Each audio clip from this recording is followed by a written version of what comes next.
Hey everybody, this is Rydo and we're back to another recording. Today is Friday, September 14th. We're playing Hearthstone, of course. We've got 3 daily quests that we need to do on the agent account. And we've got a ton of news, so let's start with this. What do we want to reroll? Definitely don't reroll that. This is already close to being done, so just reroll this one. 30 Druid class cards. So let's play as Druid. Where are we on ranked also? We are low on ranked. Was that Druid class cards? Yes. I don't know why the daily quest moved then. So I have a ton of games. A ton of them are bad quality. So we're gonna have to just skip through them real fast. We have one called Intelligence Dogs. Intelligence Dogs. It's a tile sliding puzzle game with dogs. 35% off for $1.29. Total garbage. Let's close that thing. Guess we want to play Druid class cards, so I'm gonna hold on this. PC Gamer has an article, the best beat 'em ups on PC. Let's quickly go through this. Sega Genesis Classics, which I may have some, if not all of those games. I think Sega Genesis Classics on PC is this weird DLC element to it, so it kind of is a little bit like you have to buy each game as DLC. Streets of Fury EX. I don't know why that is considered a good one, but I'd get into fighting games. There's one called Fight and Rage. And I'm just gonna open each of these links. Mother Russia Bleeds. I remember when that game came out and did want to play it, but wasn't really super sold on playing it at a high price because it did seem more like a joke game than anything else. River City Ransom Underground.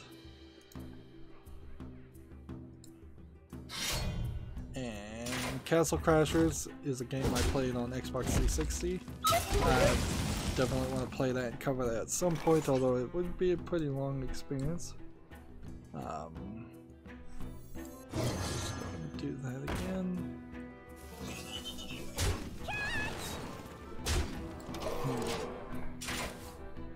Big Action Mega Fight. Haven't heard of that one. And certainly when seeing an article that's just a listicle like this, you do want to run into articles that are new. Raging Justice, and there are paragraphs here talking about each of these games. Dungeons and Dragons Chronicles of Mysteria, M-Y-S-T-A-R-A. Interesting. Yeah, so some of these are lesser known ones, or things that make some sense. Let's see. The light protects me. And then bonus, it says Streets of Rage Remake. Let's see. Which there's a fan-made Streets of Rage remake, which they're not linking to because it's illegal, which is interesting. So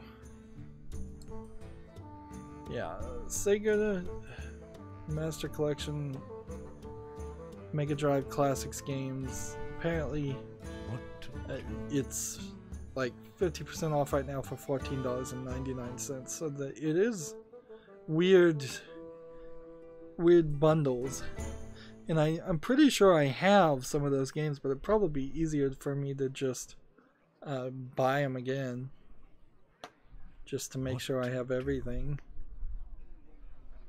Let's see, do this and do this. Time waits for no one.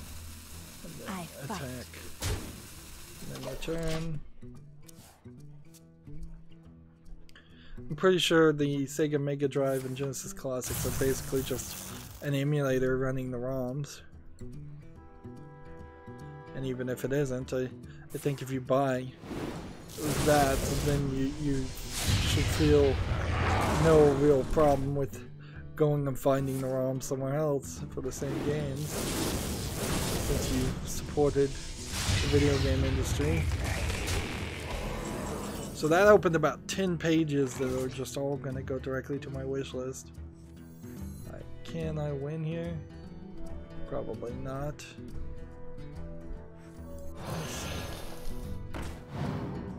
And this. And that. I'm just trying to whittle down the health before I play this. Job's done. We have a game on Steam called Smash Halloween Pumpkins: The Challenge. Let's see. Small 8-bit resolution pictures, but I don't so far think that they look horrible. In fact, they look pretty good, and the UI looks relatively good. It's not great, but it's not so bad that I can just immediately throw it out. It's 30% off for 69 cents. Unless I saw that this was a troll developer, I'm gonna put this one on my wish list.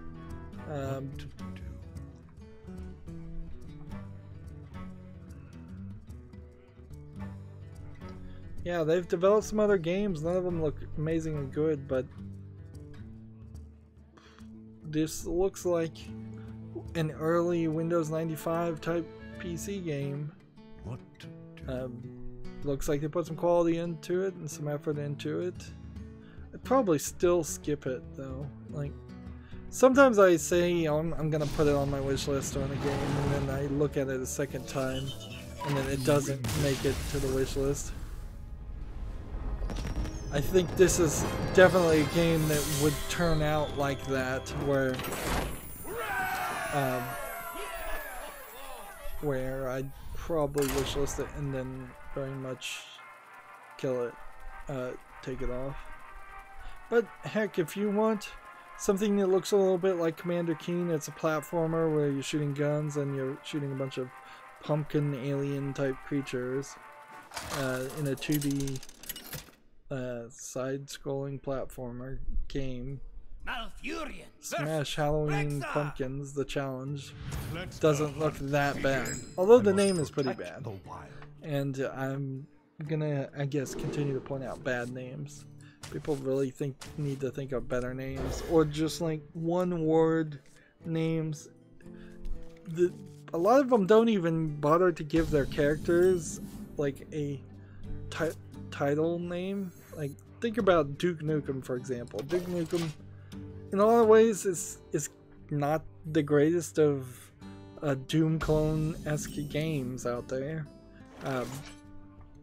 But at the very least, you know who the main character is. And Duke Nukem, by being called Duke Nukem, allowed a whole series of Duke Nukem games to exist. Whereas if you're just describing your game in the title, you're probably doing something wrong. Let's go ahead and attack here and see if that's an explosive trap. Yes, it is.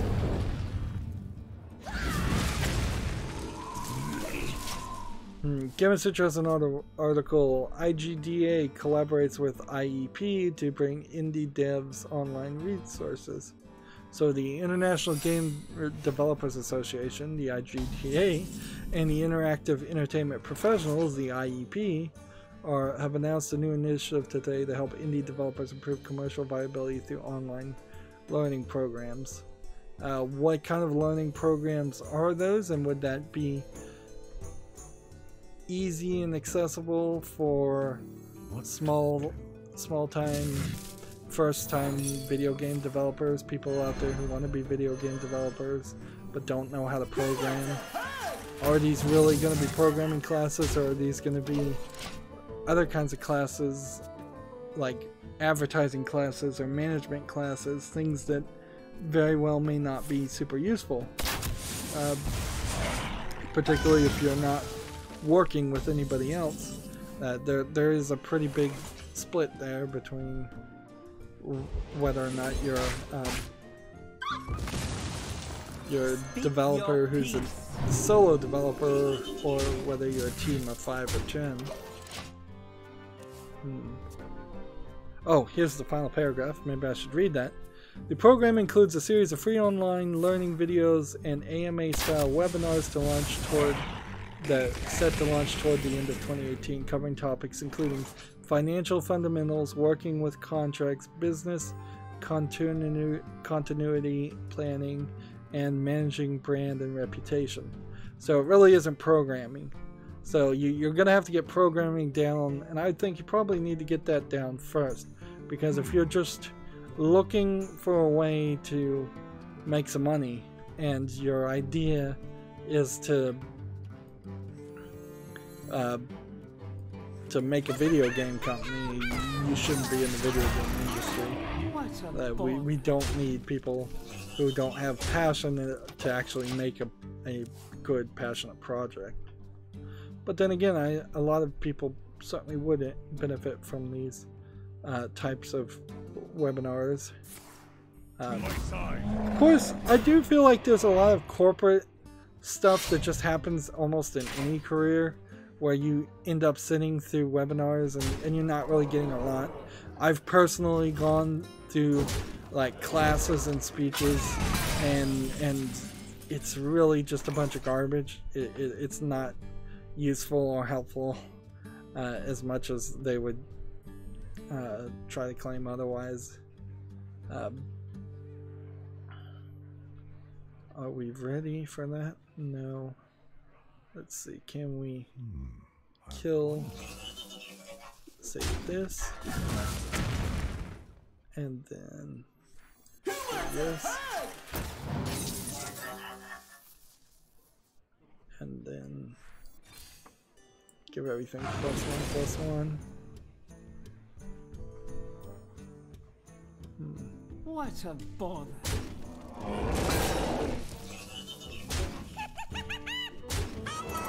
Go. In the turn. We already talked about Resonance of Fate being rated for the PS4 and PC in Germany. Which is a really old game, old JRPG, but you know, it still might be worth playing on PC if it comes out to Steam. Steam has a new Vicky Spotter game, Vicky Spotter Zoo. I'm still not 100% sure that Vicky Spotter games are worth owning, even for young little kids, but if they like them, they like them. It's 40% off for 59 cents, so it's not even a terrible price. It's better than the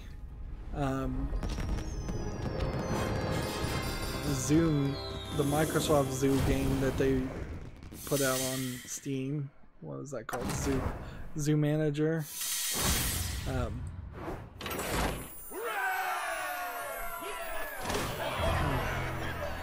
It is an interesting question what the best zoo-oriented kids game on Steam is. It's probably not Vicky Spotter Zoo, because Vicky Spotter games are just find the differences in the pictures, and the theme barely matters.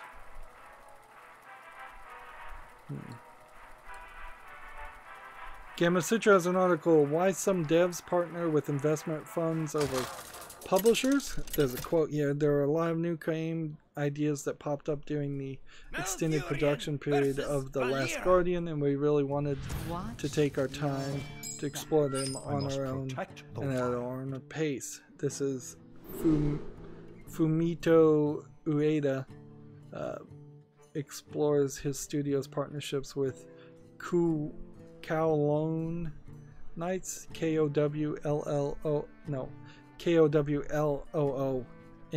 Knights, Nights.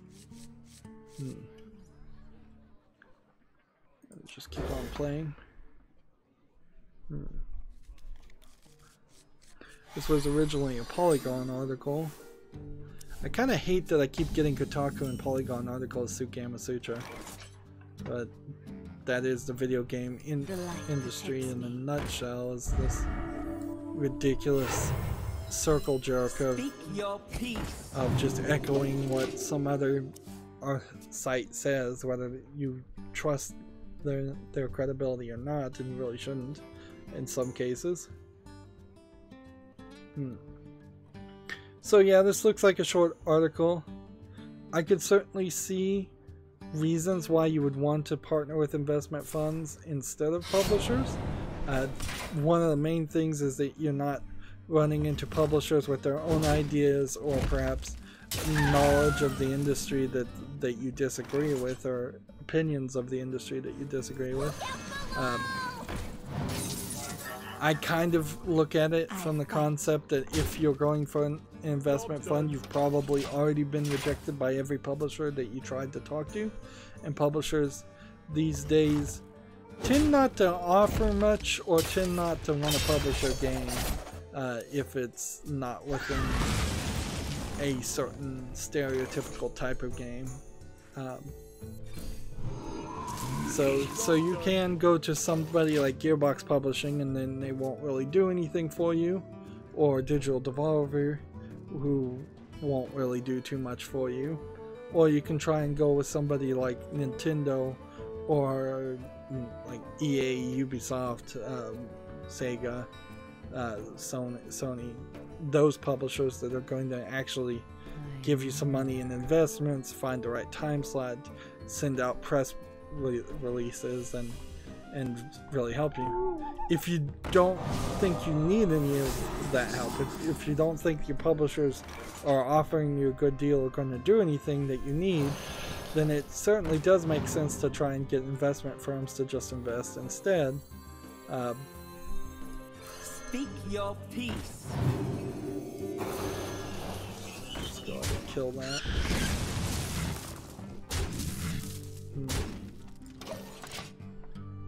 But let's move on. Here we have a game called Shooter Game. Multiplayer first-person shooter, low-effort game for 40% off for $8.99. It says it has single player, but I'm pretty sure there's not much to the single player, and I doubt that there's much to any of this. So many wow. options. They straight up stole a texture here from Skyrim in this game. I don't think you can say anything else here. This is like, that was a Skyrim bow, and I would know because I played enough Skyrim with bows to tell the difference. So I'm looking at several swords and guns, and I imagine it's just all stolen assets. This one, that's what I'm guessing, at least in my opinion. I'm not making any legal, actionable, credible, slanderous accusations, but it sure as heck to me looks like they took a bow from Skyrim in it. And I bet a lot of these other guns would be recognizable to a lot of other people who played a bunch of first-person shooter games. This is also the first game for this developer, so nothing really more needs to be said. Low effort name, low effort looking asset flip game, even at ignoring everything else. Job's done. Next we have a game on Steam called Axis Football 2018. This is, oh, wasn't this the exact same? Your magic shall not save. Nope, this is a different company. This is a company who's made Axis Football for a while. In 2015 was rated, let's see, 73% positive with 67 reviews. But then 2016 and 2017 are rated mixed, so the games have gotten worse over the years. Axis Football is an American football simulator featuring deep franchise mode and full customization.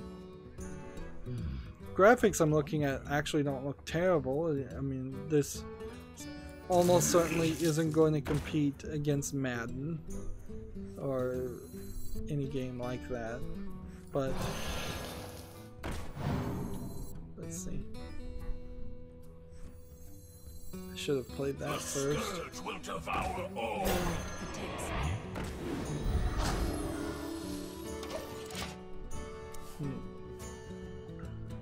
Yeah, I played that wrong.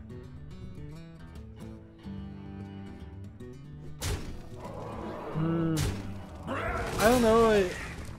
It seems like you'd probably be a little bit late for fantasy football, and a lot of this is a competition between playing fantasy football when you talk about managing your teams and playing actual football. It's 10% off for $17.99.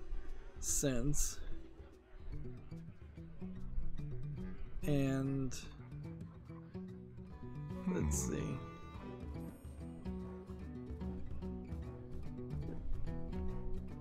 Features player contracts, trades, and injuries, and retiring players.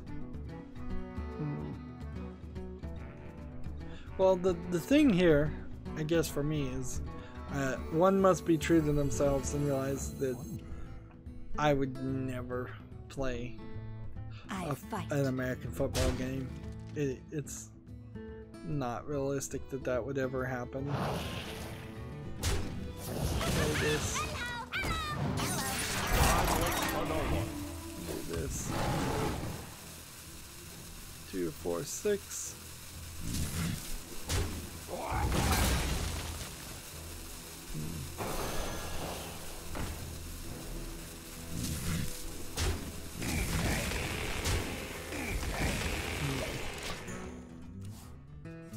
Yeah, I'd just never play it. Texas Football 2018 might be interesting for people who want to play American football, but I don't know why you wouldn't just play Madden. For as bad as some of those games are, that still is the industry standard of games to play, for American football games to play. Next we have a game on Steam called Razed, R-A-Z-E-D. It says sprint through dynamic neon levels in the quickest time possible. Employ skills such as super speed boost, mega jumps, drifts, stomps and strays, bypassing obstacles, and uncover shortcuts to propel yourself up the online, I guess that would be leaderboards. Watching the trailer of this, it doesn't look too bad. It looks really, really fast.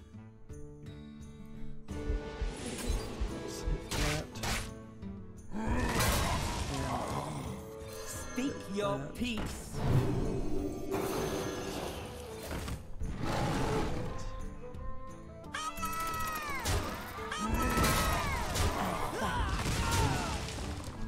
For the wild. Turn. Yeah, Raised is only single player, so it has online leaderboards. It has 42 achievements. It's 10% off for $10.79. I don't want to just immediately jump and assume that a mediocre game or mediocre looking game is bad. This is from a publisher, P Cubed, who also published the Galgun 2. So it's got a publisher behind it. This is one of those rare instances where having a publisher behind it gives it some more credibility. So yeah, I'm gonna put Razed, R-A-Z-E-D, on the wish list. It probably will fall off the wish list before I get around to doing anything, but The scourge will devour okay. all. Do I really need the minions to get extra attack? Or do I need to draw cards? Let's draw a card. Time waits for no Draw a one. card. We will devour this TechRaptor has an article. Telltale's Poker Night 2 pulled from digital stores. This is interesting. I wonder if it's because of a loss of a license from... Well, I mean, it could have been a loss of license from anything. It could have been Borderlands. It could have been... Ash vs. Evil Dead. It could have been Sam & Max. I doubt it was Sam & Max, though, because I think Telltale owns Sam & Max forever now. Could be from the For the wild. license of the Venture Brothers character in Braun. Like, there's a new Venture Brothers season. The Showtime canceled Ash vs. Evil Dead's TV series. Gearbox might be lining up for the release of Borderlands 3. I don't know why Gearbox would do that.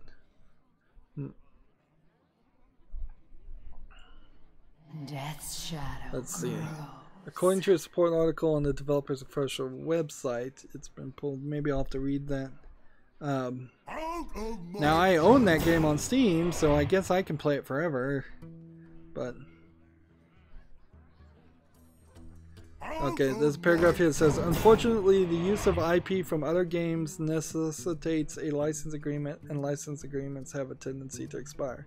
The one for Poker Night 2 has since wound down, and Telltale Games has no intention of renewing it. That means they no longer have the legal right to sell the game any longer, and as a result, it's been pulled from digital storefronts entirely.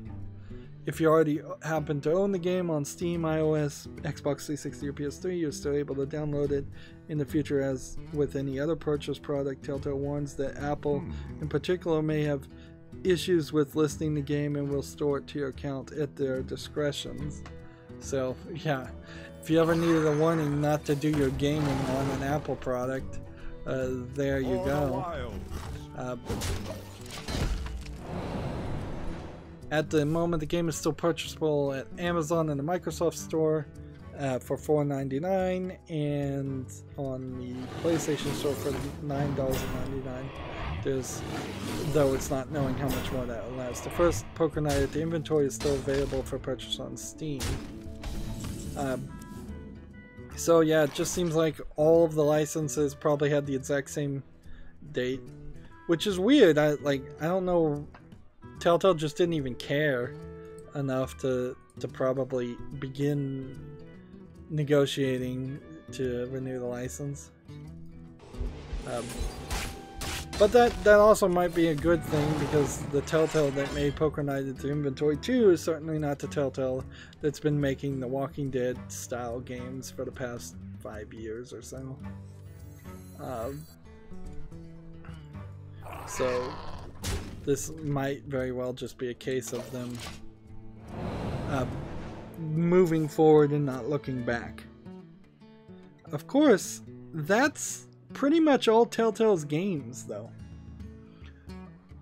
Excluding the Sam & Max games.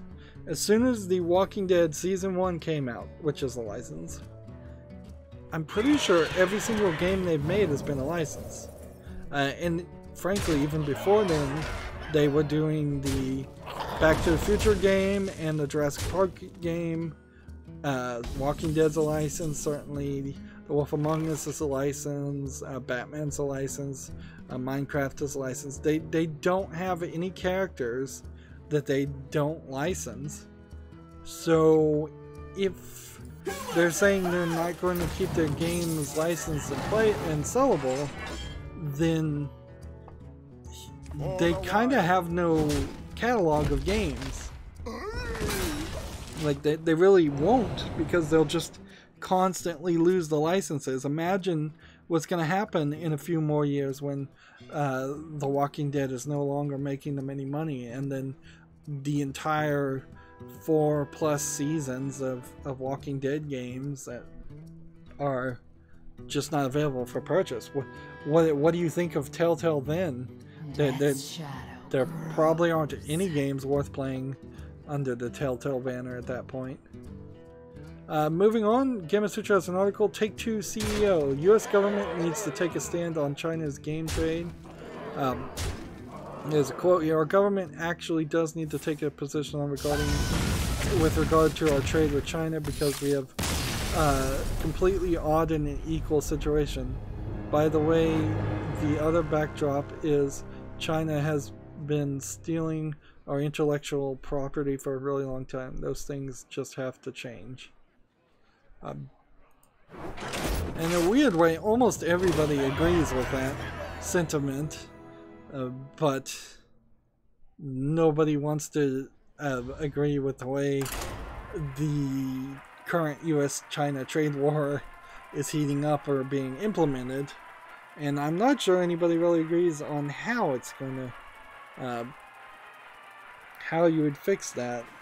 Like, I think in the end what's going to happen is China is just not, shouldn't be a market for video games. Regardless of how many people there are in China and potential customers, I think corporations are just going to have to stop being greedy and say, look, there may be 6 billion, I think that's probably a high number, it's probably closer to 4 billion Chinese people out there in China, but none of them are going to be allowed legally to buy games. They're not potential customers. Best we can do is just not try to sell in China, not try and deal with the Chinese government, not hand over our copyright. It is a slightly different issue if Chinese companies are hacking into your games or cracking your games and stealing your intellectual property that way, but that's not the main complaint I hear. The main complaint is you're literally having to partner with Chinese companies and hand over your code, and then they are just copying and pasting your code that way. Right now, there still is very much an issue where a Chinese clone of a game looks bad and is obvious as a cheap Chinese knockoff. If things continue going the way they are, it will get to the point where there's complete and total market confusion, and there will be games out there that look as good, if not better, than the originals that just stole the code from those from the proper developers. And inherently, it's almost a cultural thing. I saw a Reddit thing talking about Today I Learned, which shouldn't be taken as facts, and I think I talked about this on Wednesday too, where the students in China are just culturally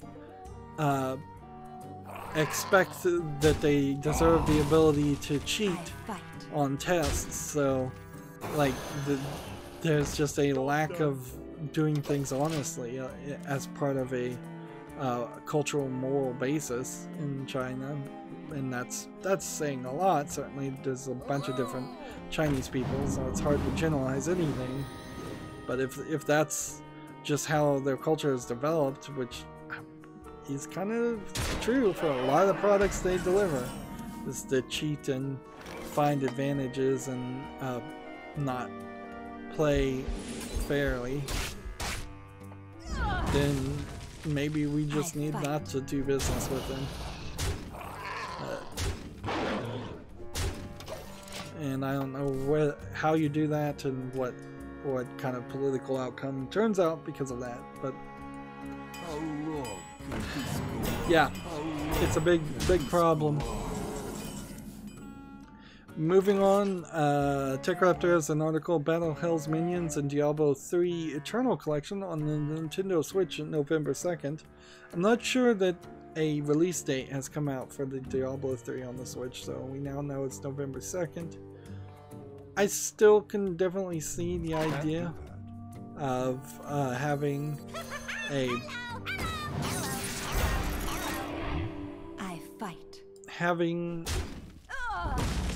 a game like Diablo 3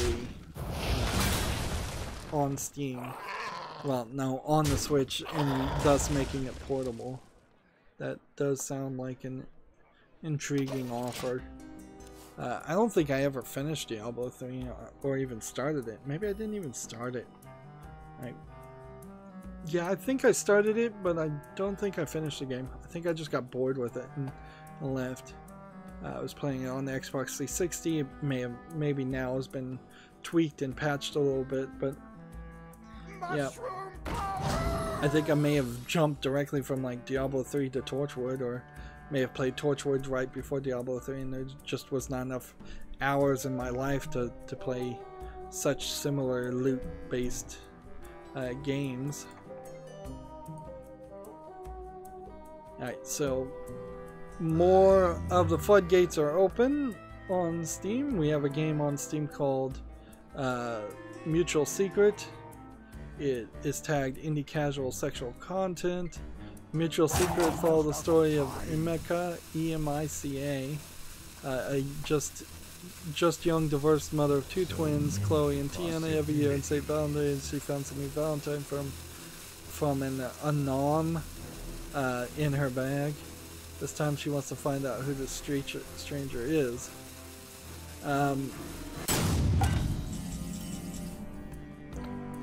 Yeah, I'm still gonna call this Western style of animation. I don't know. Slightly inspired by anime-esque animation, but definitely not by a proper Japanese animation team.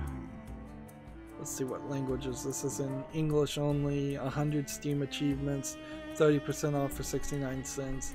So this is, while it doesn't really look like it on the face of it, this is another example of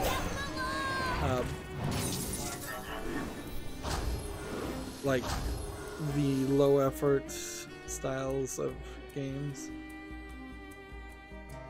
Okay, I should have hit that first, then played this, Waits for no one. but whatever. I think I'll be alright. Next turn. Like, yeah, this doesn't look terrible. But by looking at the number of achievements, looking at the price, you kind of know that it's terrible. Now, when I look at this developer, Hane Novels, Hanae, I see that they have one called, let's see, let's hop back into this game.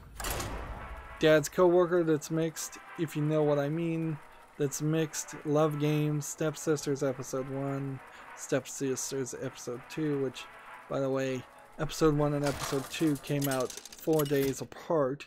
Hanae Novels itself, with mixed. You can see that this is a developer who's not doing quality, not putting effort into it, and they're sort of flooding the Steam marketplace. I mean, they've been publishing at least one a week, it feels like, or at least one a month.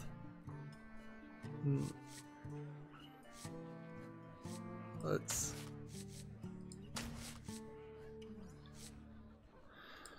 trade out these. Next we have a game called Crypto Farm, and anything with crypto in the name is probably a low effort game. It says develop your own cryptocurrency farm and see how good you are at the art of Bitcoin mining. Install right equipment, hire personnel, monitor the exchange course. And we've seen several of these games that they aren't really crypto mining, or they probably aren't really crypto mining. They're just a simulation game of like running a cryptocurrency place. Farm, which nowadays they're depicting as running basically a server farm. Hello. Let's see. Greetings. My greetings. And let's see, what other games has this developer made? Cryptocurrency Clicker. Also, so this is like the second crypto game they've made.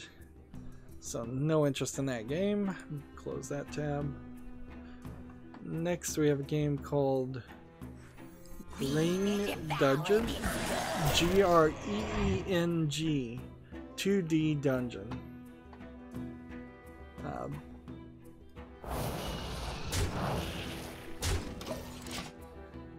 And well played. It's looks pretty bad. Like, it's got some 3D elements to it, within a mix of like 2D flat characters that have like a shadow on them. And you know what looks really bad about this is looks like it's a roguelike simulation of a game, but then you have to press forward multiple times to attack enemies, so it feels like you just constantly be mashing on the keyboard.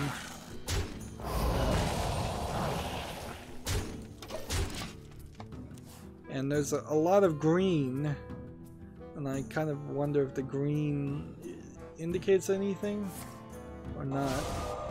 It's 25% off for 74 cents, and it just looks like it's a low quality game from a developer who has made several other low quality games like The Ninja Path and Typing Game and Turn the Bridge and Be the King. Be the King being a direct ripoff of the game Reigns, and remember when that came out. So yeah.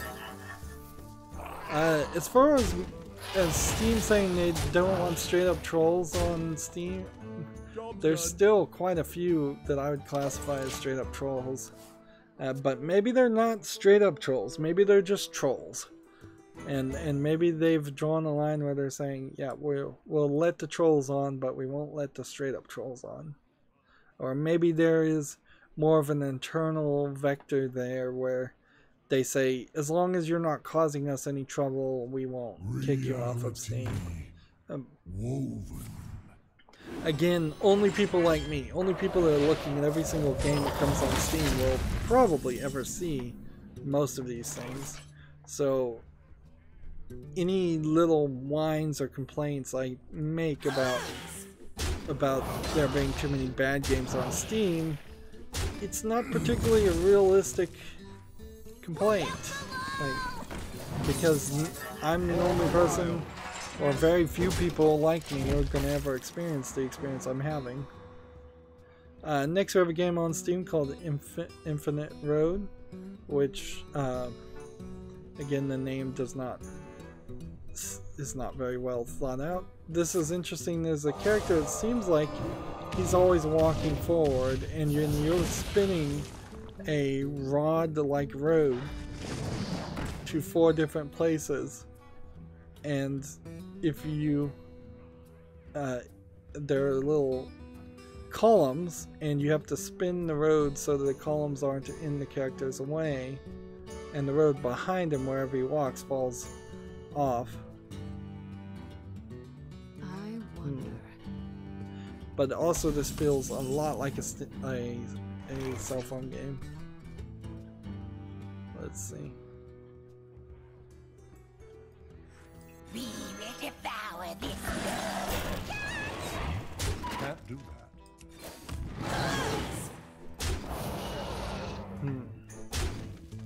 that. Just waiting for that for a single spell. Yeah, Infinite Road is 25% off for 74 cents. It looks like a cell phone game, and it looks like a game that would play a lot better on a cell phone. And it is from the exact same troll developer that released Green 2D Dungeon. So, yeah. And next we have another game, all released on the exact same time, called Past the Wall, from that exact same developer, which is a spin on Hole in the Wall. Like, these are concepts that I feel like you very possibly could see as small parts of other games or experiments or something like that, but the fact that they are the only gameplay element and that you're trying to nickel and dime the player. I'm just gonna go ahead and play this. For the wild. With these small experiences that aren't interesting enough to be worth the 74 cents you're asking. This is 25% off for 74 cents again. Yep. And I was definitely right about the just flooding of Steam, the floodgates being open.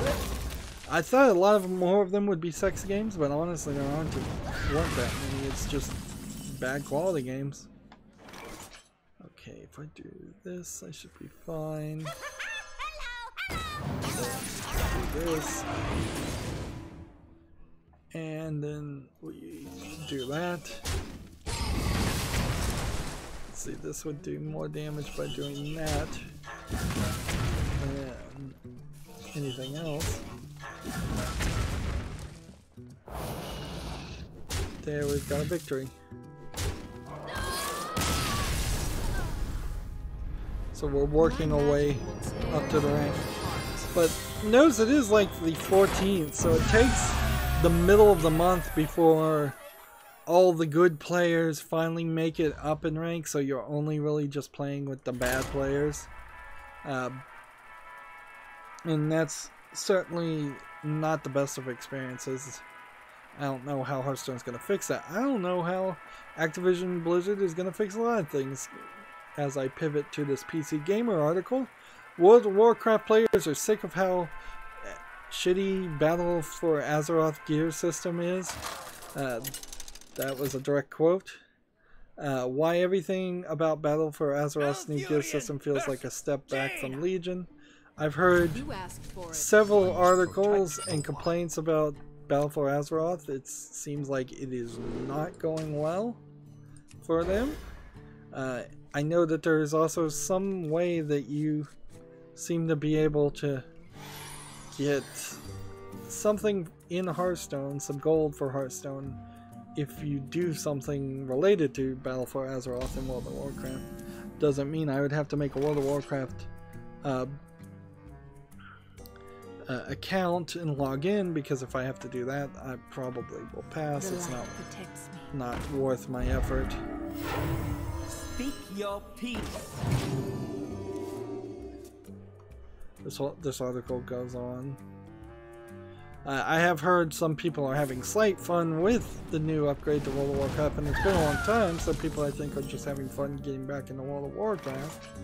But I've also heard complaints, so like, while this may be a new update and people are happy for a new update, it seems like it might also be a problem. Also, though, I'm not going to read that whole article because I've still got plenty of news to do. Next, we have a game on Steam called Tasty Shame in Silver Soul, which at the very least that's a unique name. I can't call that a low effort name. It says, welcome the newcomer, we are glad to see you to Silver Soul Academy, the place where you can embody all your passionate dreams. This is tagged as Indie Casual Simulation RPG. I think this might be another example of a Chinese game getting licensed to somebody and then coming out in English.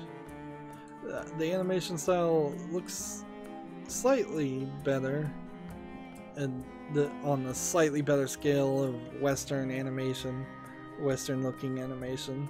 It's 22% off for $5.45, but it's still pretty bad compared to what it's trying to ape, which is Japanese style animation. Or at least that's what it seems like to my eye. This is from a developer who's made one other game called Nico Boom, which was 60% positive with 16 user reviews, and that came out June 1st. And this is English and Russian, which doesn't make a lot of sense. Here's one positive review in English. It says, better than your last game. You did great work, not bad. It's like, really?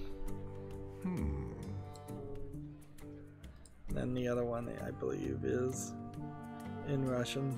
Yeah.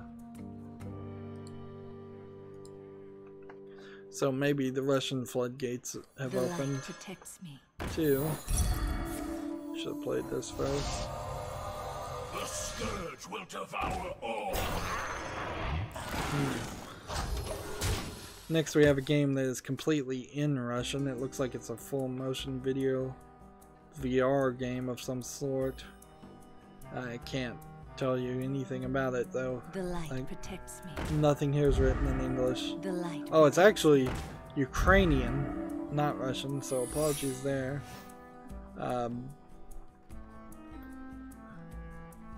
This, I think, has some kind of tie into something called Lenovo Explorer, which Lenovo is a computer manufacturer. So interesting Ukrainian game. Like, you usually don't have something that's straight up Ukrainian. Is this enough to do enough damage? I don't think it is.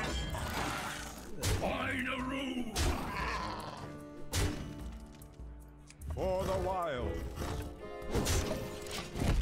Next we have a game on Steam called Chroma Squares, a match 3 style puzzle game.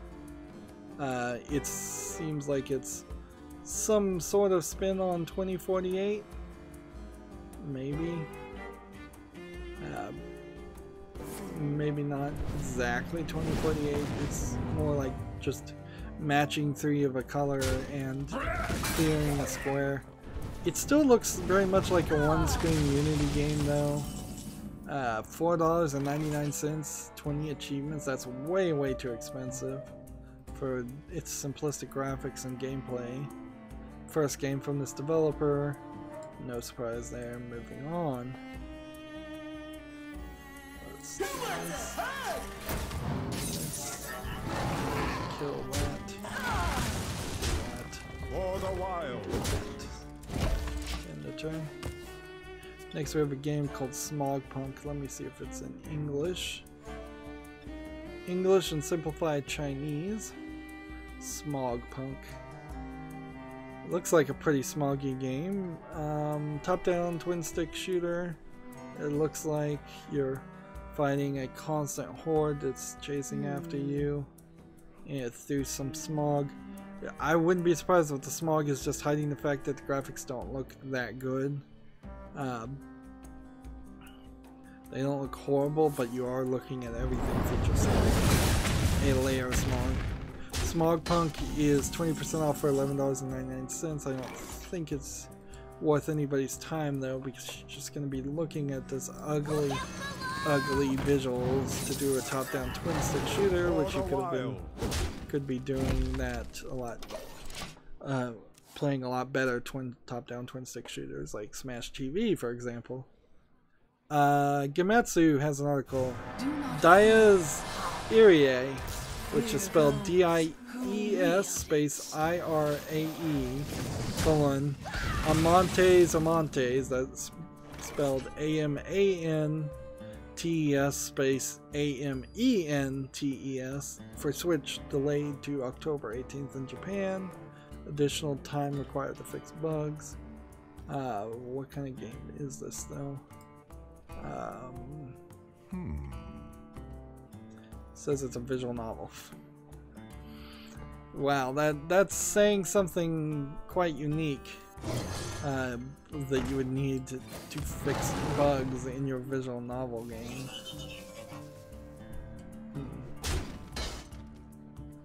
For the wild. So this game, it's showing me an animated opening with a girl chained up, and then people with scars on around their neck, and then a guillotine. So this is one of those dark, depressing, edgelord-esque stories, which I'm down for that, certainly, if it's done well. A lot of times it isn't, and the dark themes that are implemented are just there as distractions, but sometimes it's done extremely well. Like, and certainly this is the reason why they do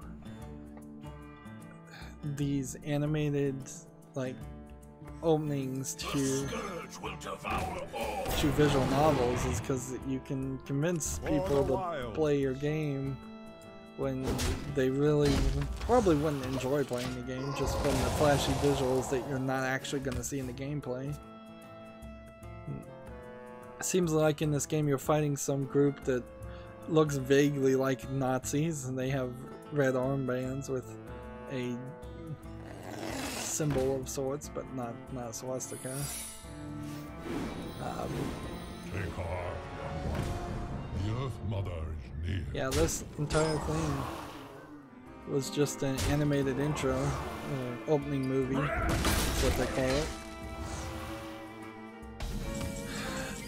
Yeah, playing visual novels on Switch is also questionable. I think some people would be cool with that.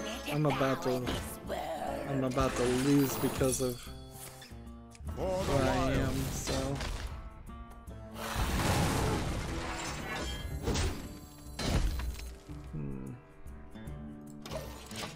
Next we have a game called 7 Sacrifices. Let's see if this is in English, because it's got a bunch of characters. No, it's simplified Chinese only. The animation style on this is interesting. It's a little bit flatter and more matte in its animation style. It's not going for extreme bright characters. One of the girls in this is wearing a jacket that literally says Lolicon, L-O-L-I, as like Lolita Complex. These characters, though, are not being drawn particularly young looking, but it's Chinese animators. And the background looks different than the characters, and it seems like there's 3D models and 2D models of the characters. It's some kind of, I don't know what you would call it, but it's a mystery visual novel or what. I guess it doesn't matter. 7 Sacrifices is Chinese only, so there's nothing I can do with it. Done. I'm kind of disappointed this is not translated. It says it's a character adventure game with reasoning and light Yuri elements, and Yuri would be girls' love elements, I think. Time melts Being away. wrong. Moving on, Gematsu has an article. Jump Force adds Yugi from Yu-Gi-Oh! Which I assume that it would also include the other character that inhabits the body of Yukimoto, which Dark Yugi, the long deceased pharaoh Atum. So yeah, he also will play something in the game. I watched like the most recent chronological element of that Yu-Gi-Oh series, and like Dark Yugi is not even around anymore. So it was rather weird for the story to continue, because it feels like it had been wrapped up pretty well already. But Yu-Gi-Oh! Is interesting because then they went on to make at least 2 other TV series that seem like they were in different universes or set so far ahead into the future that it didn't really matter. For the wild. We have a game on Steam, Living Legends Wrath of the Beast Collector's Edition. This is a Big Fish Games hidden object game. So, yes, it is the standard no discount for $12.99. And my standard response that even though these hidden object games look pretty well quality, they certainly aren't worth that price. Let's see, well, this guy just refuses to kill me, so I'm getting my daily quest done at least. We have a game on Steam called Shine G in Future Factory. It says the 5th work of the Shine G series. Players need to eliminate the squares and launch their skills. You can combine blocks to get props and skills. You can gain extra abilities through passive skills. It says it's a casual action indie strategy game according to the tags. I don't know what I'm really looking at here. I guess it's a match 3 puzzle game at the bottom of the screen, which is interesting. where there's like 4 girls at the top shooting guns at enemies to the right of them, and they're running towards the right of the screen. So it's like this infinite challenge run idea. Just draw a card and just draw a card. Like there's nothing else I can do. Don't have enough map. There's literally nothing else I can do. Like this doesn't look terrible, it doesn't look great either, so I feel like I should try and look here. It has 60 achievements, which seems a little high. It's 25% off for $5.24. I'm surprised I haven't heard of Shine G as a series. Well, the only other game that they've released came out April 13th called Shine G Has Nightmares, and it's $1.99. And it's not a match 3 game. It's a top-down twin-stick shooter.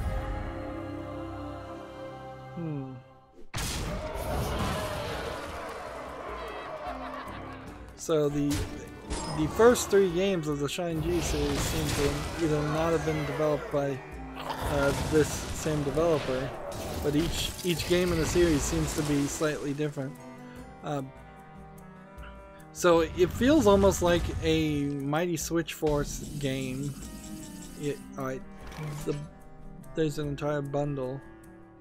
There's one called Shine G and the Bullet Hells, Shine G and the Zombies, Shine G Has Nightmares, Shine G and Sea Fight, and now Future Factory.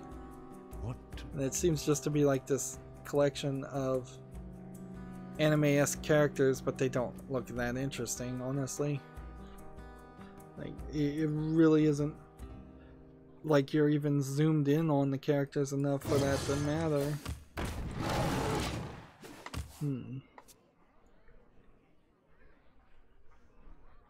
So yeah, I think I can close Shine G in the Future Factory. It seems like it's just not enough quality. Here we have a game on Steam called IQ Test. It is 14% positive of 14 user reviews, so negative. This is a free visual IQ test, which it must just crash or not work at all. It has 96 achievements, free to play. Let's see. It seems like it's probably some kind of scam. They're trying to make a coin and get microtransaction. It says we have a not recommended review here of worst IQ game ever. You need coins. For the wild. So yeah, every time you play the IQ game you have to buy coins.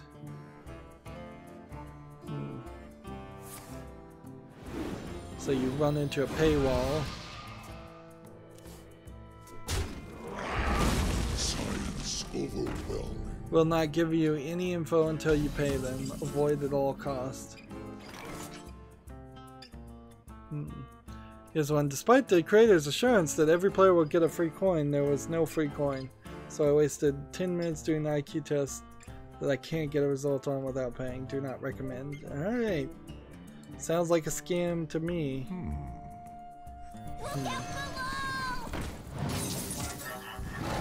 For the wild. Let's see. Gamatsu has an article. Game Freak announces Town, a new RPG for the Switch.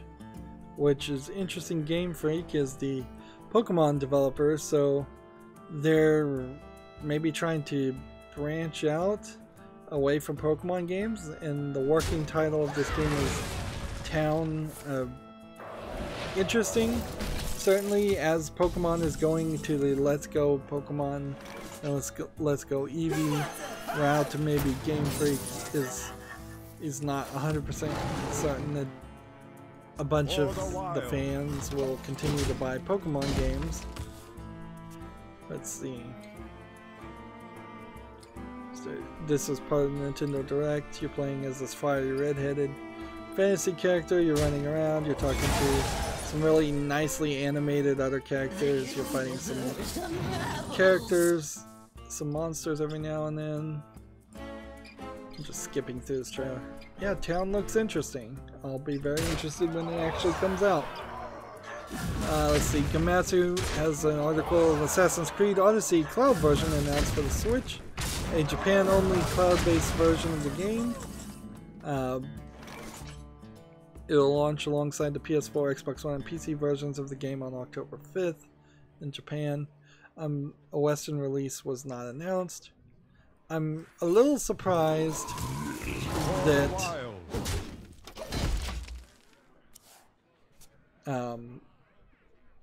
Assassin's Creed Odyssey is even coming out on that early.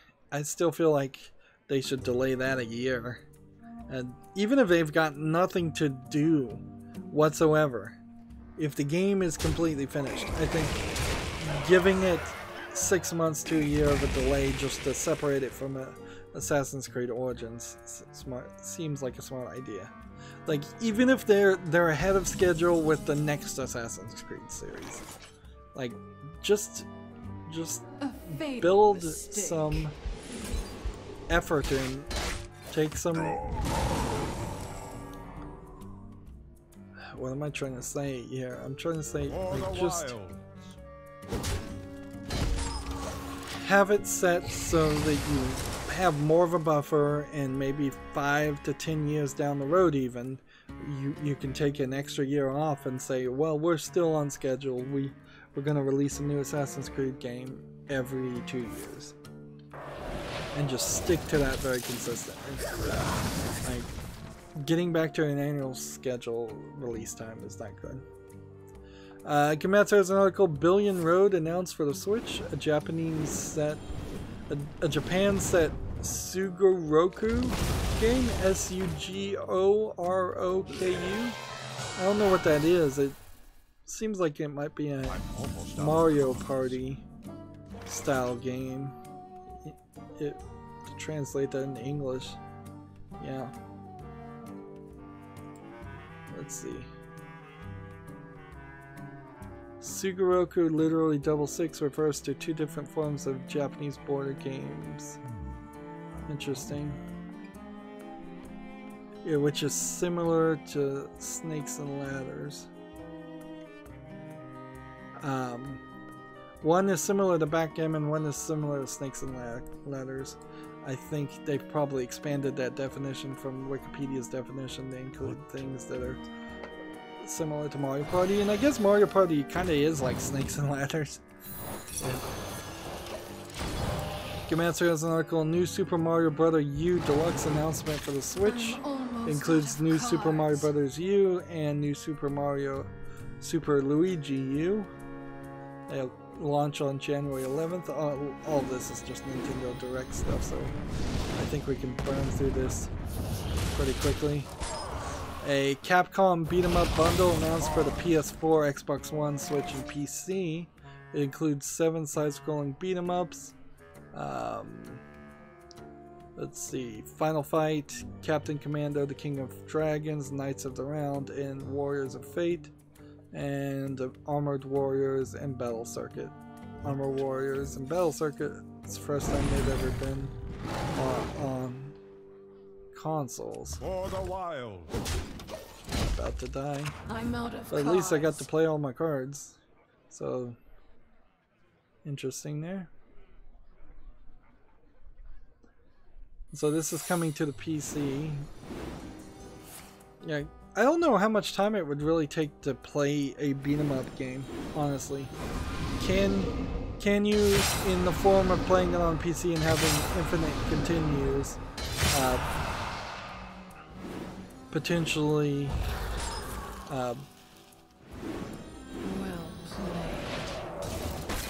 can you potentially just play a racing game all the way through a beat-em-up game all the way to the end with infinite continues in a couple hours? Like, because that would be kind of cool. Like, I could cover more games in a shorter amount of time. See, Splatoon version 4.0 update announced. So anybody still playing Splatoon, We'll be interested in that. And let's see, are we just gonna go long now? Because we got Monster Hunt bosses to play as the final thing. Monster Hunt, choose, and let's see. Secrets. How many secrets do we have? Not enough to justify that. Combos. It seems like we might have pirates.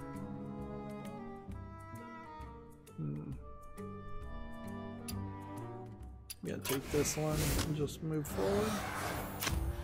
Play.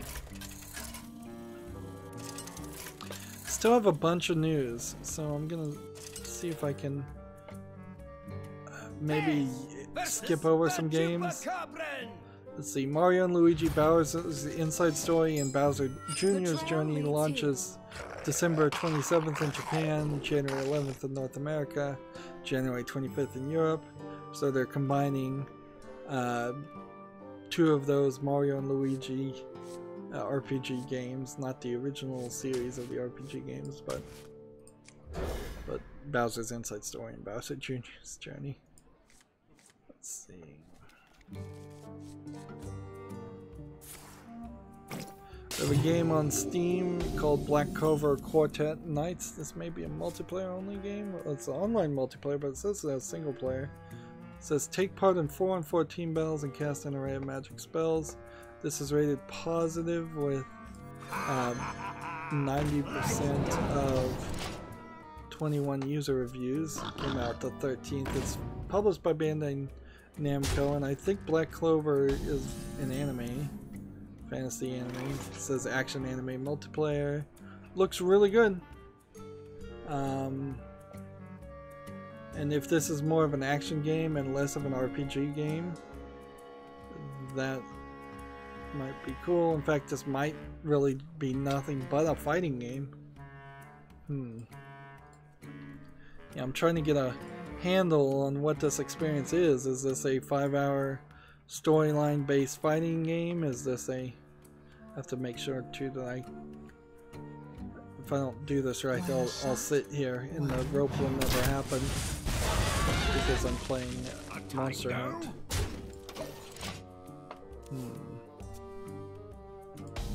Yeah, I'm seeing no UI in any of this game and nothing but fighting. So I need to like see a review just to make sure I know what this is before I put it on my wish list, but I think it's gonna be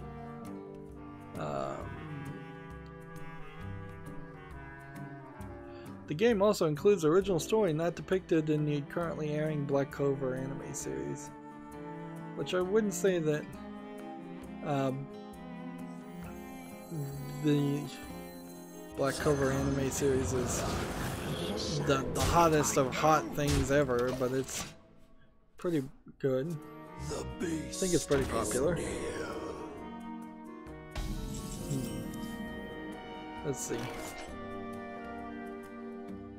The game has both a story mode and multiplayer.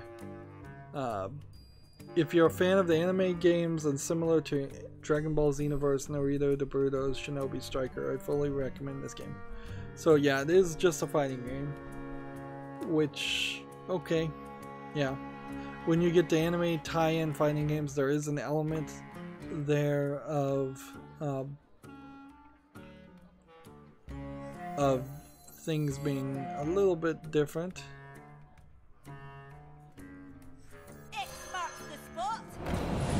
Because of just how things go. Like less characters, less focus on gameplay. Giant Bomb, for example, said that the SNK tag team female game, what is it? Tag team cuties or something, was just terrible. When I saw the gameplay of it, it looked like it was accessible to people who aren't super into fighting games. So maybe that does equate to it being terrible. I'm not sure, but that's not what I felt. I felt like it was doing something new.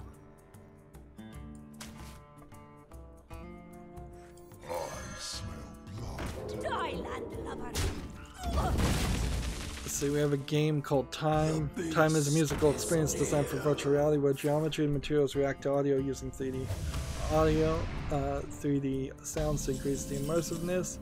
So this is straight up a visualization VR thing, which it's free, so it's a terrible name by the name Time, but it's free, and if you just wanted to listen to music with VR and trip out on some trippy visuals, Time might be worth testing out.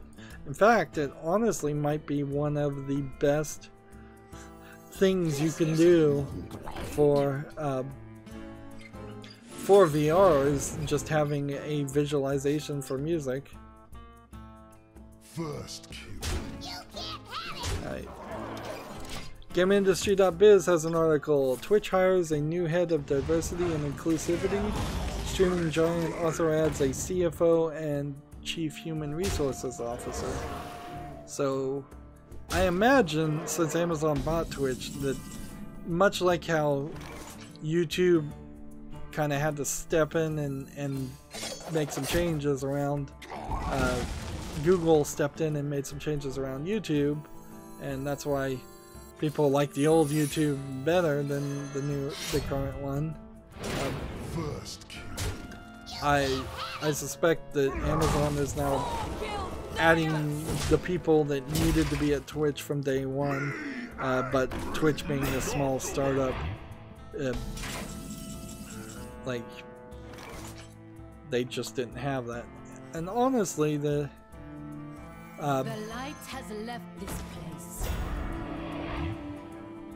the truth is, I really do feel like Twitch will probably benefit from having more management that's skilled and qualified, because Twitch does need to grow. It needs to get new features. It needs to have some consistency here. One of the main facing issues is the banned games list being very inconsistent and being very anti-Japanese games, whereas really they should just get rid of the banned games list and go directly to these games are banned specifically because they are in our pre-existing, pre-established rules. They're violating those rules. The land serves me. And there is some confusion on why some of the games are on the banned list. Why almost all of the games that are on the banned lists can still be selected as a game that you would be streaming, and that not popping up an error going, no, you can't stream that game. So yeah, there's definitely some issues there, and there's inconsistency in how Twitch is going to make money for a lot of its creators. The whole girls painting themselves while they're topless as art thing needs to be addressed, and just poor running and consisting of the rules. Right. I'm gonna hit this with this.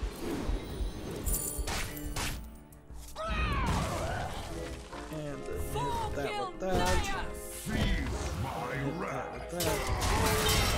Turn.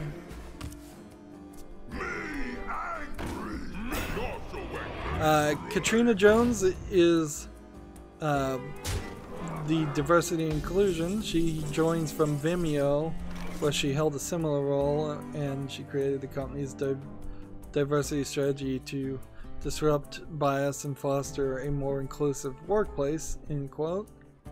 Jones also worked at the Global Inclusion and Diversity Lead at Accenture. Michael Weaver has joined the company as the Chief Financial Officer, and Sudarshana Ragachari as the Chief Human Resources Officer. And does this mean that I think that Twitch is going to go full SJW? I mean, I kind of assume that all companies, in all tech companies in particular, are already that. So I don't have a major concern in that aspect.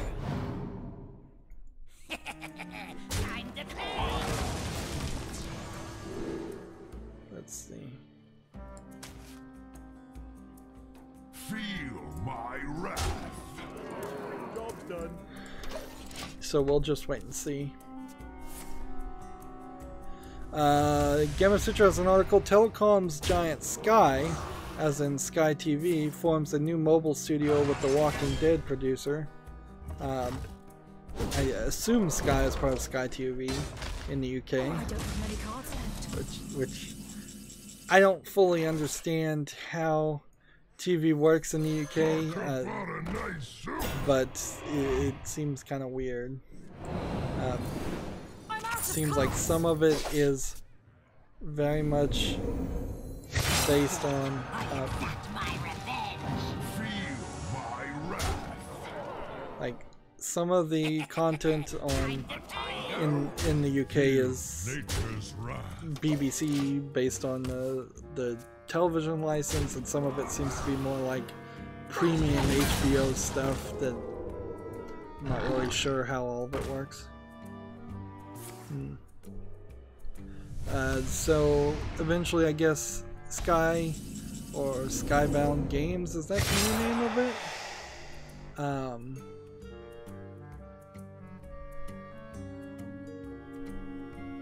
They say the joint venture will use brand new and existing properties such as the original Sky productions like Britannia, Babylon Berlin, and Gomorrah to create mobile narrative game experiences for players around the world. So it'll just be mobile phone games, not really interested. Let's see, 2 damage to all enemy minions, which is going to cause me to take fatigue.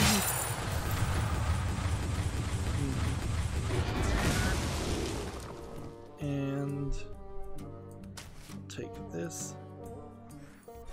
I'm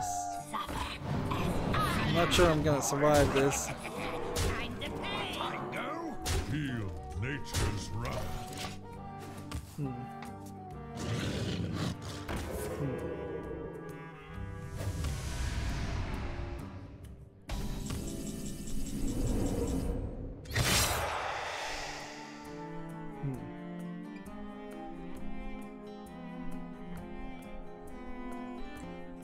Let's see.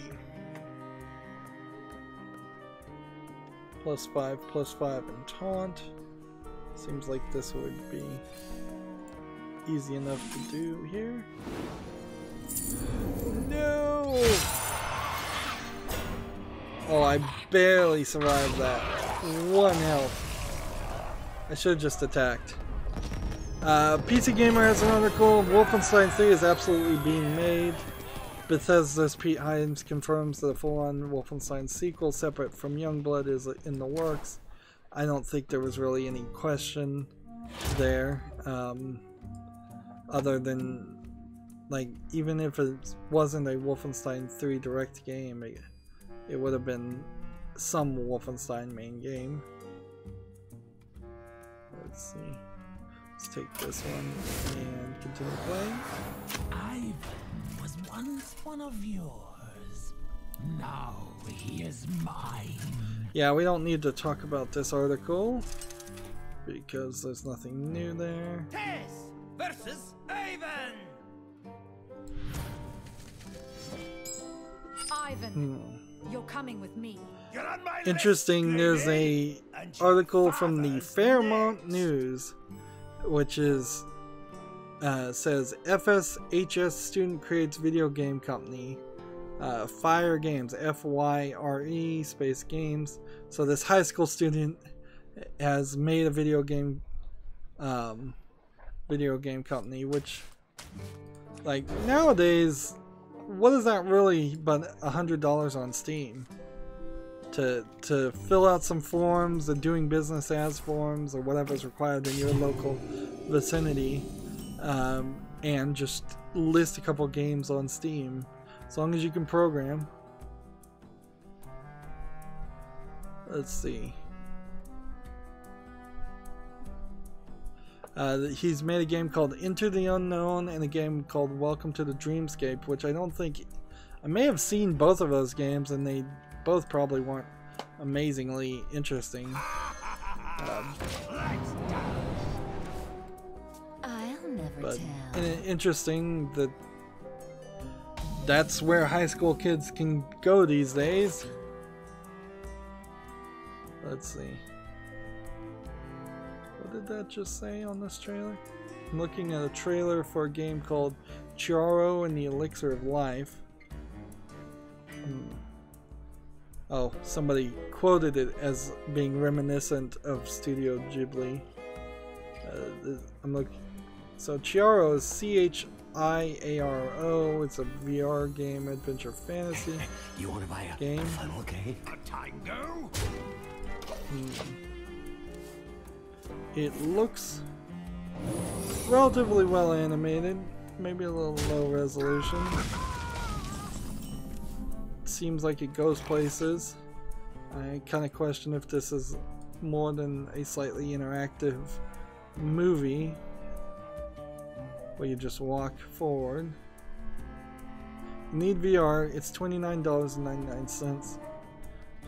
Even if this is good, which I would argue this probably is moderately good, being VR only, it's still beyond my scope of coverage. I won! Job's done. This is the first game from that developer. Yeah, I still got tons of things.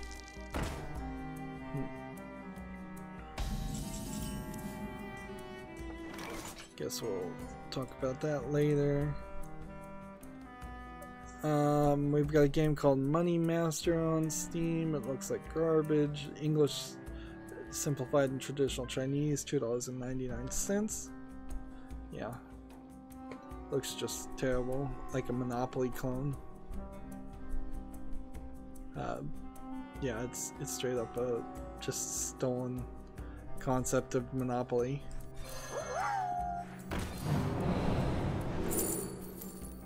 Man, I just realized how annoying it's gonna get when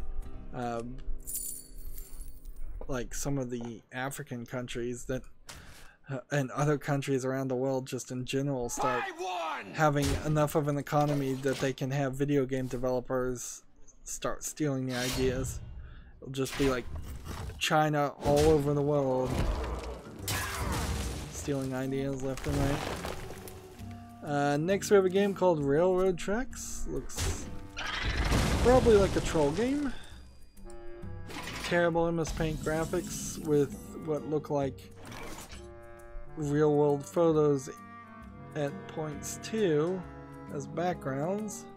It's free, so I guess the price is right, but it also looks terrible. Haven't seen any RPG Maker game looking games today. Let's see.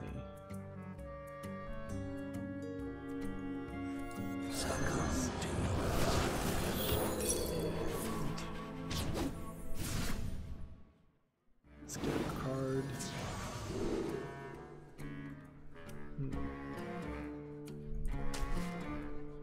There we go. We have a game on Steam called Frog Out, which is, from what I can see, a Frogger clone. Doesn't look horrible, but it is just a Frogger clone. Okay, it's also got some four-way fighting mechanic also built into it.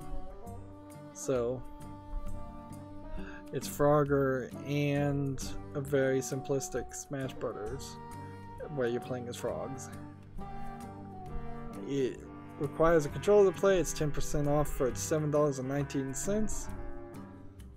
Let's see, hit this. I've seen that one before. And this. And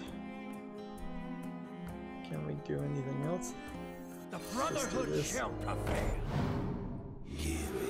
Attack Job's done. in the turn.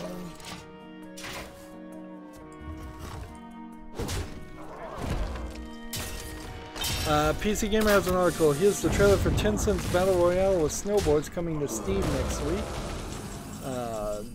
Reign of Elysium is the name of the game. So we can talk about that next week. We don't need to talk about it right now just because of the trailer. Here we go. PC Gamer, get a free Happy Ghoul and 600 gold from Hearthstone's Day of Frozen Throne event. It's to celebrate the 1-year anniversary of Knights of the Frozen Throne expansion. So how do you get it? Next week, featuring a new Tavern Brawl, a solid deal on a bundle of card packs, and a free Golden Happy Ghoul card for everyone who logs in. The Brawl Duel of the Death Knights has both players battling as a Death Knight playing decks loaded with Knights of the Frozen Throne cards. It's interesting that they are caring one bit about this now. Like, you really would have thought that that would have happened, at least not so close to the release of, like, the Boomsday Project. You think you're tricky, eh?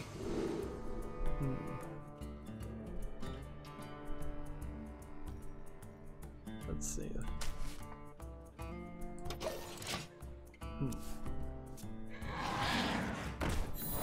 There will also be a pair of new legendary quests to complete with 300 gold rewarded for each. These also are an opportunity to throw some real money around. The bundle includes 30 Knights of the Frozen card packs for $20. Yeah, I don't know that if I'd really want to spend money on Hearthstone for anything, but the good news is that this doesn't seem to have anything to do with Battle for Azeroth, so I just have to log in on that day and play, which shouldn't be too big of a deal. And heck, it might be even an opportunity for me to get some more viewership, some extra views. Job's done. Let's see, we already talked about that. TechRaptor has an article. Pokemon Go rolls out Pokestop/Gym submission system. So, people can now submit whether or not they want to be a Pokestop or a gym, instead of Pokemon being more just randomly everywhere. And I guess they still probably will be randomly everywhere, but the idea of making it a more controlled system would probably be nice. One shot, one kill.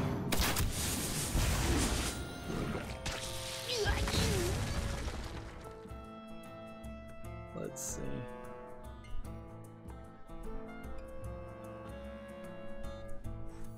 Come to me, little ones.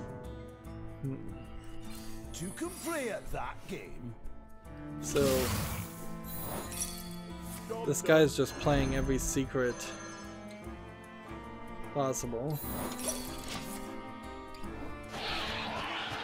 PC Gamer has an article. The NVIDIA DLSS gains traction with 9 new games, including Scum and Darksiders 3. The list of games supporting DLSS now exceeds 24. What is DLSS? It's Deep Learning Super Sampling, which is a new AI-based anti-aliasing algorithm that can improve image quality compared to other anti-aliasing algorithms like temporal and anti-aliasing, which would be TAA. So what this means is the lines will be smoother and more detail should be apparent, theoretically at least.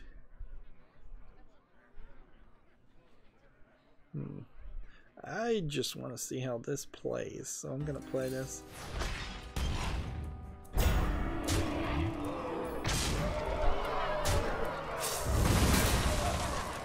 Interesting.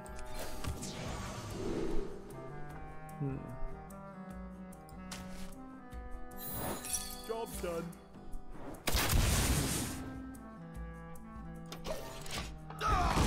The lists for this game are Darksiders 3, Deliver Us the Moon, Fortuna, Fear the Wolves, Hellblade, Soonest Sacrifice, Kinetic, Outpost Zero, Overkill's The Walking Dead, Scum, and Stormdivers. I think most of those games are pretty fancy looking games, so they will benefit from this. Now, I do have a question here whether this means you have to be online and have a good internet speed to be able to use DLSS, or is it more of a case where you are simply downloading anti-aliasing texture files or script files that the game has pre-rendered? And the deep learning is also a little questionable there. Is like, how is it figuring out what is the right way to anti-alias? Is it finding out what is the right way? Or is there just... Is this really just all shenanigans and a joke?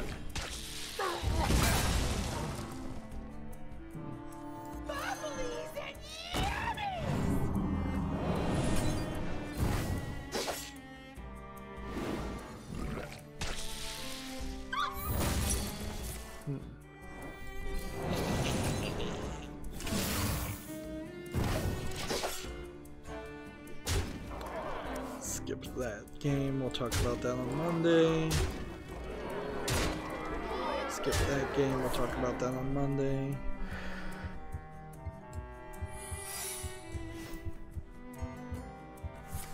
There's a game on Steam called Construction Simulator 2 US Pocket Edition. I think with a name like US Pocket Edition for a Steam game, you probably would want to skip it, even though it's mostly positive. Interesting. Alright, well, I'll look at that some more.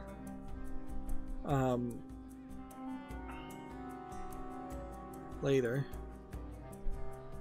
Apparently there's a character in Borderlands 2 called Spider Pants that's I'm seeing a picture of it, that's level 69, which I believe might be the highest level. Spider-like creature. The person who took the screenshot was level 68 at the time. Randy Pitchford said that he'd never actually seen the character in any of his retail versions. So apparently there are entire custom names and custom characters that are hidden in Borderlands 2 that takes years and years to find, which doesn't make a lot of sense. It really doesn't. Let's see.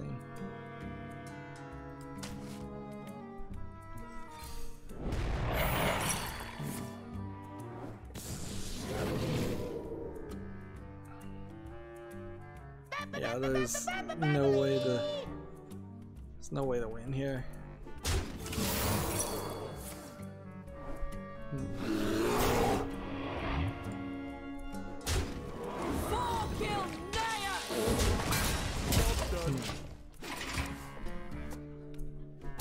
See, I'm trying to wrap up.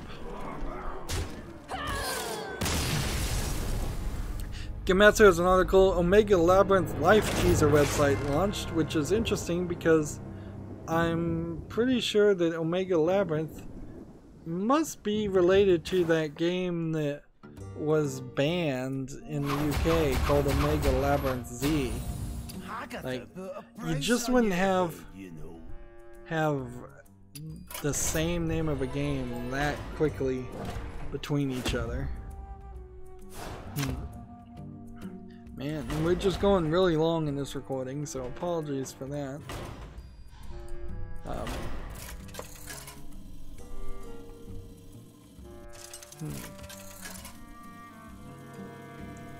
So I guess maybe they're pivoting the game that was banned into more of a mobile game that it's gonna be for the Switch in Japan in 2019. So maybe they're trying to build the brand, even though the first one had trouble outside of Japan. Let's see. Gematsu has an article, the 2D side-scrolling action game Dungreed, Dungreed, as in Dungeon Greed, is coming to the Switch. This is more Nintendo Life announcements, I'm sure. Let's go hit that. And that. We'll talk about that game on Monday. Try to skip some games. One shot, one Let's see.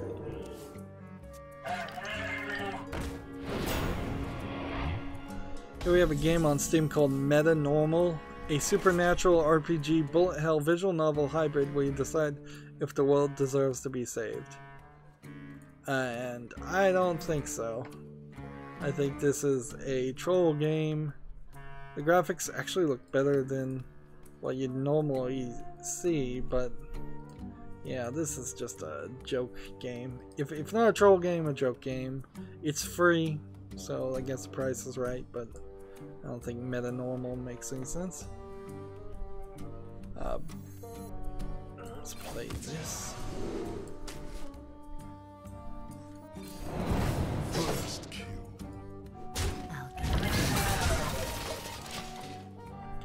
SNK Heroines Tag Team Frenzy was the game I was trying to talk about earlier. Their DLC character Thief has been delayed to September 19th and 20th. No longer September 13th, so they delay there. I ended up watching a YouTube video just criticizing all the outfits in the SNK series, SNK Tag Team Frenzy series, and honestly, for the base outfits, they didn't look amazingly great. But I don't know what you're really expecting from the game either. It's supposed to just be cheap entertainment. Don't think about it too much. Don't expect it to be that good. I'm sure back when I was playing Rumble Roses XX on Xbox 360, that wasn't really good quality graphics or outfits either. Just a little bit of cheesecake. That's why they call it cheesecake. It's never gonna be like healthy for you. It's never gonna be nutritious or filling. It's just gonna be short and sweet. The trail leads here. Healthy for you is the probably wrong phrase to use. Not to, because I don't want to imply that cheesecake is unhealthy for you, for most people, normal people.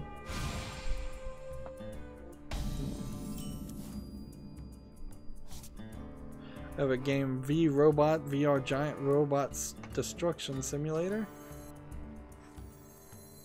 Let's do this first. 84% positive of 25 user reviews.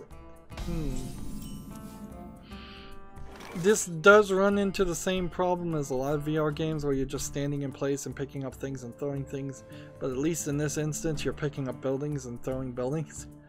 So yeah, I kind of like what I'm seeing here as far as this game. It's 15% off for $12.74. A little expensive there for a VR game, but not crazy expensive. VR games are at a bit of a premium. Shame I don't have VR though, so I'll close that tab.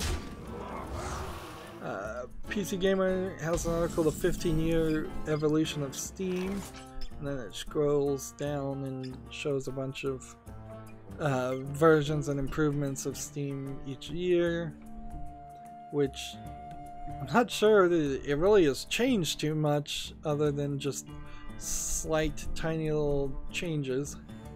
I'm sure there's a lot of background things that have changed, but the appearance maybe moves one thing around every year and reduces empty space. Like It's kind of like how Twitch's new version is just moves the bar from one side to the other just because they want to make a slight change. Like that's a problem with running a website, is you're almost, if you're not careful, going to hire somebody whose only job is to find problems to change on the website, where the website might be perfectly fine as it is. Oh, I'm gonna lose again. Oh, wow, how did that happen? Shiny, shiny, lovely blue.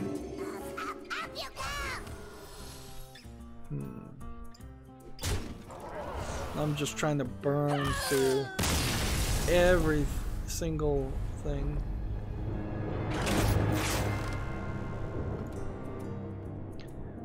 Wow. Second attempt and didn't even do it. And I still very much think that playing the tracker is the best character to play if you're just trying for quick victories. Tess versus This is an interesting game. I'll talk about it on Monday. The trail leads here. Close that tab because we already talked about that. The NES Switch, the Nintendo Switch NES controllers will be online service exclusives. Joy-Cons designed to look like the classic NES controllers that come with the service. Apparently, one would assume that they... I mean, I kind of assumed that they would work with...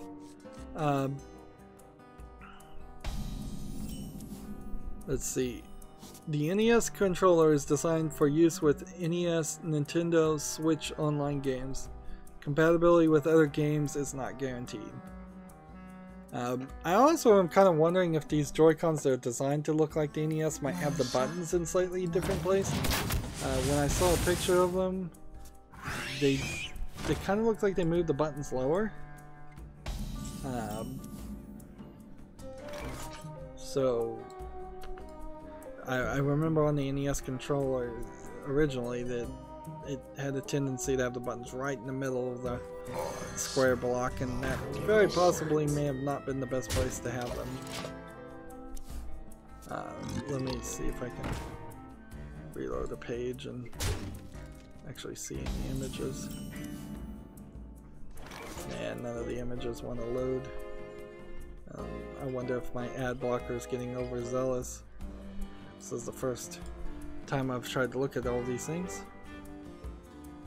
There is something else to be said about the NES online service. It absolutely sucks. Like, the second you stop paying for the online service, they will delete your save files, your cloud save files. They're not keeping them for 30 days, allegedly.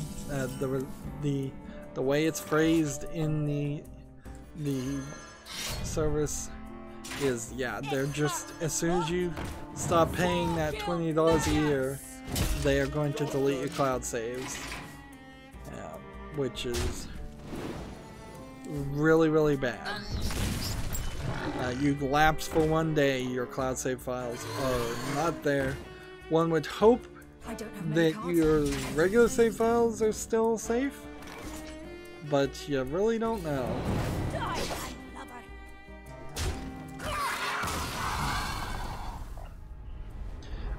Your Game has an article, City Skylines for Switch has some disappointing performance issues.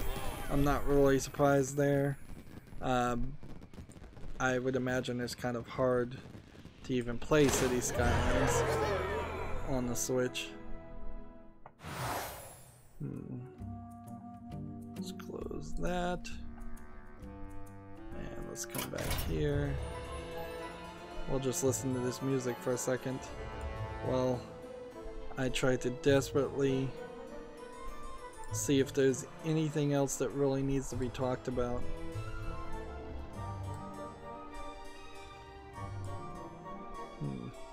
Made it to the Humble Bundle store, which isn't to say I've covered everything, it's just to say that any tabs past this were open past that point. but we shouldn't be in too bad of a position. Animal Crossing is coming to the Nintendo Switch, and I believe one of the Animal Crossing characters is going to be in the fighting.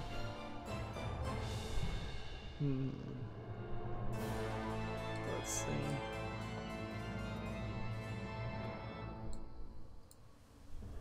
Yeah, and I think we've probably done exactly what I wanted to do, which is have some stuff to talk about on Monday, so that Monday streams go a little bit longer and Friday's streams go a little bit shorter. Let's go ahead and open this pack, because I really doubt too many people are going to be watching on Fridays, but maybe they do. Maybe I'm going to have like completely different focuses based on whether kids are in school or not. I don't know. I don't know if my fan base is really made up of any real kids either, anyways. Maybe my fan base shouldn't be kids. That's another whole question. And if you were working a full-time job, I imagine your hours don't change when the summer comes around. And the glitch is still happening where cards that we've had for a very long time are getting marked as new. Although maybe it's not so much a glitch as we'll just keep getting the same cards over and over again. And then it's just not disenchanting the new versions of those cards.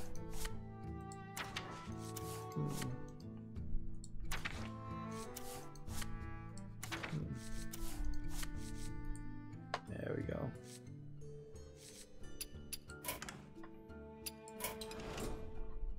And I think we can go ahead and assume that the world didn't end. I still didn't make it to rank 20, but we got all the daily quests done, and so I don't see any real reason to make people listen while I scroll down Twitter. We're gonna just have so much extra stuff to talk about Monday, which maybe I'll do a little bit of a filtering and look at some of the bad games and skip some of those. Anyways, we went long in this recording. I could have easily done another hour and had 4 recordings instead of 3, but there's really no reason to do that either. Like, I'm already way too far ahead with Hearthstone. That's the only thing I am far ahead with. That's it for this stream. As always, I ask you to like, share, subscribe, comment, and watch every second of my videos. If you want a friend or follow me on Twitter, Tumblr, Google+, Steam, or Battle.net, all of that information is down below in the description box. And if you want to support me even further by either supporting me through Patreon or friending me on Steam and gifting me a game or a gift card, all of that information is also down below. Thank you for watching. Have a good evening.